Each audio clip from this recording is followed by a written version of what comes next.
পাঁচ বন্ধু নদীতে গেছে নৌকা নিয়ে নৌকা ভ্রমণ করতে। তো নৌকায় চলতে চলতে হঠাৎ করে এক বন্ধু তার ব্যাগ থেকে একটা ড্রিল মেশিন বের করে, ড্রিল মেশিন দিয়ে নৌকাটাকে ফুটো করা শুরু করে দেয়।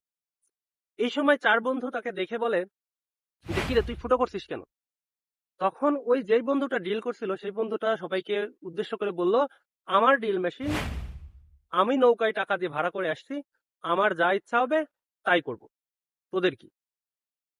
তখন সবাই মিলে বাধা দিচ্ছিল, কারণ দেখছে নৌকা ফুটো হয়ে গেলে সবাই ডুবে মরে যাবে। এই চিন্তা করে গল্পটার মোরাল স্টোরি আছে একটা, আমাদের সমাজের আশেপাশের মানুষজনের অবস্থা সেরকম।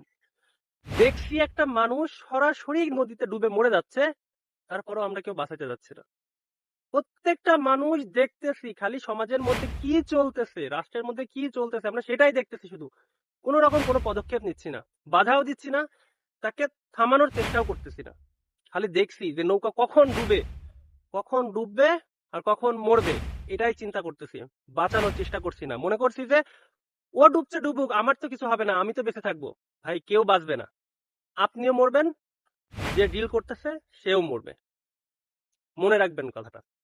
ধন্যবাদ।